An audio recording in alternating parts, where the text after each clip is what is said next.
questions? Yes. Honourable Leader of the Opposition, the floor is yours.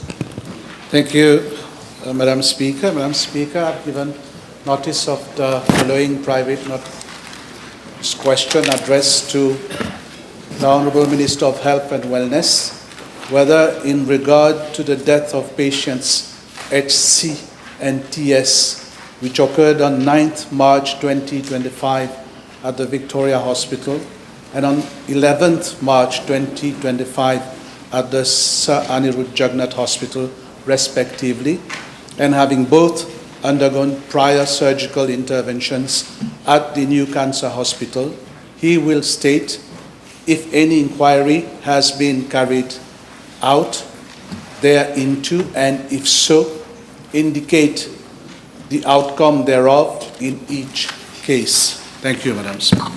Madam Speaker, Yes, Minister. allow me at the very outset to convey my deepest sympathy to the bereaved families.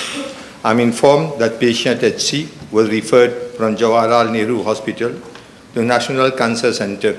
Madam Speaker, I have the full medical record for the patient, but as it is confidential information and without the patient's written approval, in this case, the relative's written consent, I cannot disclose same today in Parliament. Madam Speaker, with regard to patient TS, was referred from SSR National Hospital on 17th February 2025. I cannot again, Madam Speaker, state the medical history of the patient and the treatment received without the relative's written consent. I wish to inform the House that in both cases, preliminary investigations have been carried out and there is no evidence of medical negligence. They were extremely complicated cases. Nevertheless, the newly constituted Medical Negligence Committee will review both cases. Madam Speaker, upon my assumption of office, I took note that there were 30 outstanding cases of alleged medical negligence which required immediate attention. My ministry is currently carrying out an audit of these cases, and to date 15 cases have already been audited. These 2 cases will also be audited in due course. In fact, I noted that the procedures which were put in place earlier were very lengthy, resulting in significant delays in the resolution of such cases. There has been a growing dissatisfaction among members of public, with several complaints expressing their frustration and dissatisfaction on the prolonged time taken for conclusion of investigation which spans over years. In order to address these shortcomings, I have reviewed all procedures and have already set up the new Medical Negligence Committee. The Medical Negligence Committee will be chaired by Mrs. Veerapan, Senior Advisor at my ministry, and will comprise the following members: Dr. Babade, Senior Advisor; Dr. Gejadar, Senior Advisor; a representative of Attorney General's Office, a manager, Human Resources, Hospital Services, and consultant specialists in relevant field will be co-opted as and when required. For each case of suspected medical negligence, a team will be appointed by Director Health Services for Hospital Services, comprising a regional health director from a hospital other than the one where negligence is alleged to have occurred, and a consultant in charge in relevant specialty from a hospital other than the one where negligence is alleged to have occurred. In order to ensure prompt action, the team will collect all necessary information and submit a report to the MNC within 48 hours. The MNC will have the power to convene any officers concerned, and the complainant for further explanation are required. The MNC will submit its report to Senior Executive of my ministry with its recommendation for further action within 1 month of receipt of the preliminary report. Appropriate actions in line with the PSC regulations will be taken where required. In addition, the following measures are being introduced to improve the patient safety in our healthcare system. Weekly mortality meetings will be chaired by the regional health directors to review all deaths reported in hospitals, identify preventable causes, and address lapses in care. Monthly reports will be submitted to Director of Health Services for follow-up, and clinical auditing will be introduced across all health regions to identify errors with a view to reducing medical negligence. In the same line, healthcare providers will be trained in auditing, and findings will be incorporated into the continuing professional development program. Monthly audit reports will be submitted to regional health directors to track progress and ensure continuous improvement in care. Madam Speaker, I wish to inform the House that National Cancer Hospital is equipped with 4 surgical operation theatres, but no human resource planning has been carried out to have the services of even a single oncological surgeon. Because of that, we are having collaboration of foreign teams, especially from India, to carry out surgeries of complex cases of cancer. The National Cancer Center was inaugurated last year on 8th May 2024, and equipments lie idle, locked up in rooms in the center. In addition, consumables had already expired. After a site visit I effected immediately after taking office, I gave instruction for all equipment to be installed and surgeries to be carried out promptly. As at now, 62 surgeries regarding cancer have been conducted. As from 7 February 2025 to 12 surgeries were conducted by foreign surgeon and 50 conducted by local team. Unfortunately, there have been 2 deaths. Madam Speaker, I wish to inform the House that pancreatic head cancer is a type of pancreatic cancer that arises in the head, rightmost part of the pancreas, which is near the duodenum. It is the most common location for pancreatic cancer and unfortunately carries a high mortality rate. Median survival is often 6 to 12 months or less without treatment. The mortality is high as it is often diagnosed late, as early symptoms such as jaundice, weight loss, abdominal pain or vague. The tumor is aggressive and fast spreading, especially to nearby vessels and lymph nodes. Response to chemotherapy and radiation is limited compared to other cancers.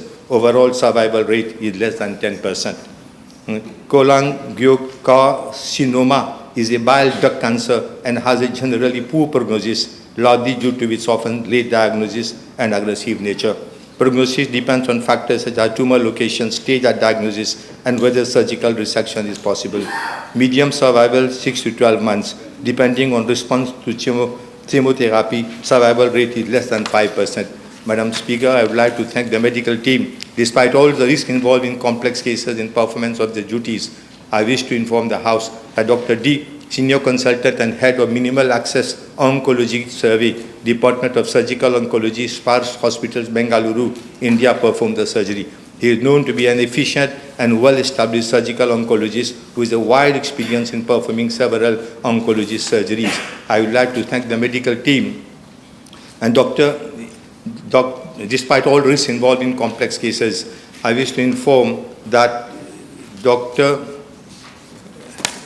another Mauritian doctor was also involved in the operation. He is also fully qualified and he has conducted a series of surgical operations in our country.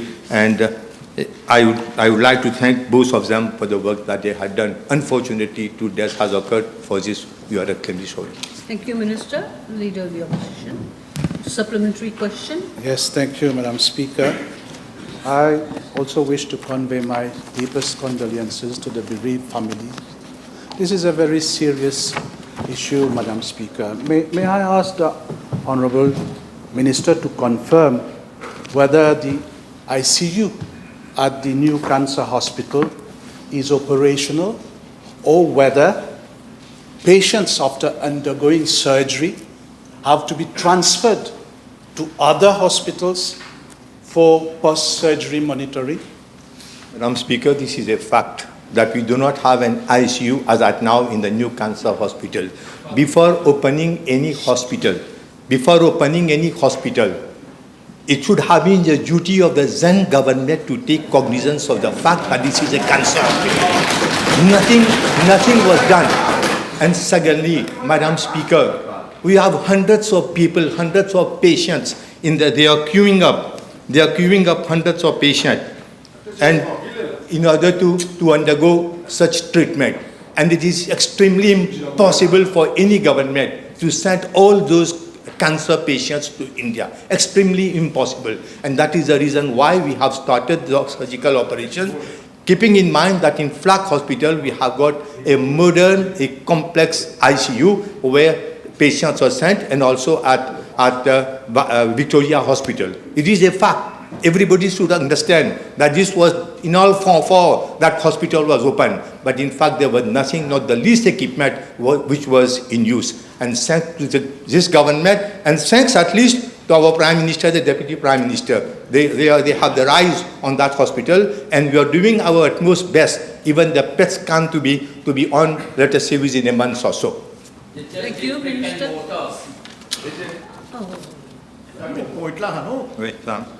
He has said what... Please, one moment. This is a very serious matter. I don't think we should joke too much. We understand what the minister said. We also understand what he said about the past government. Let the Honourable Leader of the Opposition carry on with his supplementary questions. You can also ask supplementary questions. Please. Madam Speaker, he is now the minister. Yes. He should have taken the right Don't decisions. say he. Will he agree? Don't say he. The Honourable Minister, will he That's- agree that this procedure is not only problematic, Madam Speaker, but it is dangerous and catastrophic? Madam Speaker, when 62 surgical oncological operations have been undertaken, unfortunately, as I told you, there have been 2 deaths. What should the government have done? So we don't have the ICU. In fact, we are in the months to come, you will be having a modern ICU in that hospital. There was no other way than to start the operation. I can't allow patients to die without being attended medically. Thank you. Will he confirm that patient TS, after his surgical intervention, which was a very complex intervention, was transferred from the new cancer hospital to Sage Hospital at Flap, which is from 45 minutes to 1 hour away, thereby exposing that patient to complication, infections, and life-threatening conditions, Madam Speaker? Be short and sweet and direct in your answer, Yes. please. It was in the patient himself expressed the wish that he be operated. He expressed the wish, and we had to do it. And as I told you, in Mauritius, we have got one modern intensive care unit that is found at Flap. Madam Speaker, I have to be short. Yes, the House should know that my ministry, we need, that is government, we have got 2.2 billion rupees of debt they have left. How can you expect us overnight to start a new intensive care unit? We haven't paid 575 million rupees for the COVID. Though they were charging 2 rupees per litres of petrol, that tax they have taken, but that money they haven't paid. They are owing almost 1.2 billion rupees as overtime to those workers, to those medical and paramedical workers who are working in the hospital. Despite all these constraints, I can say thank you all the paramedical and medical staff. Is the Honourable Minister aware that that patient sent a mail to his ministry expressing his apprehensions of being operated in Mauritius because he had been in front of a medical board whereby they had approved that he be operated abroad, Madam Speaker? Yes, Minister. Madam Speaker, normally there is a board comprising of 3 medical experts. They take all cases one by one. They take, and all cases are dealt by them, and that board decides whether the patient is fit to travel or not. And there are other aspects that take into consideration. But let me remind the honourable member, almost 4 to 5 cases are sent to India almost every week, which is itself something extraordinary, which was not there in the past. If this would have been referred by the medical team, definitely we would have taken the decision to send him abroad. Okay. So he's aware of the mail that was sent on the 20th of February to his ministry by that patient. Can he also confirm whether the other patient, HC, was also, after his operation, was transferred to Victoria Hospital for post-surgery monitoring, and that patient passed away 2 days later? I have already mentioned in the beginning, a national cancer hospital was almost naked when you took over. And I couldn't have left patients to die without being treated. That would have been a crime according to law of this country. And we had to save lives.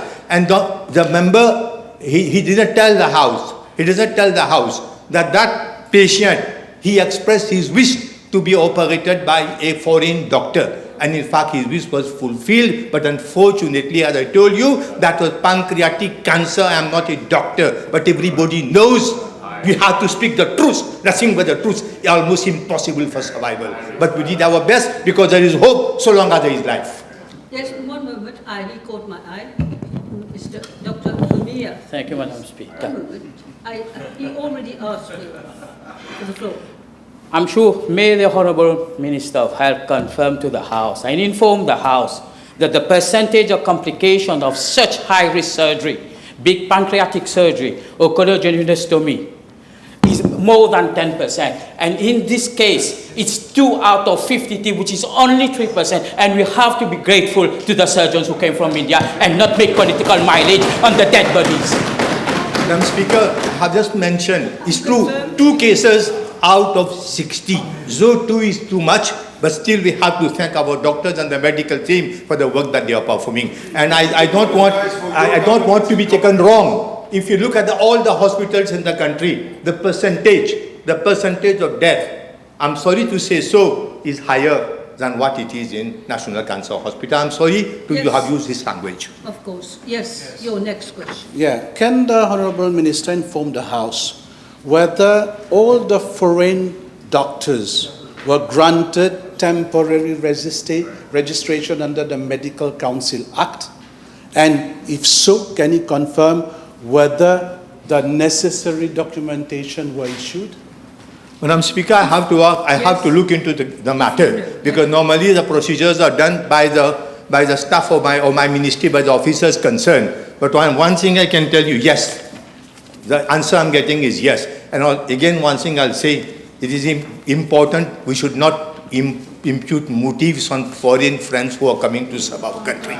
Because they don't take money. They only take, at times, most of them, they take the travel, and then we give them accommodation and almost one dinner, that is all. And they are performing miracles in our country. We have to be redevable envers them. Thank you. Yes, If he says so, will he table the necessary documentation with regard to... I don't see the point.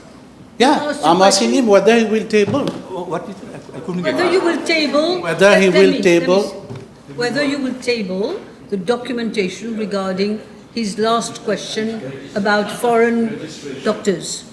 Madam Speaker, there's nothing Madam to Speaker, hide? yes, I don't have anything to hide, but as the procedure is, I have to get the clearance from the state law office, at least I get advice. But I would like to ask the leader of the opposition. He should have apologized to the House for the incompetence of the former Minister of Health.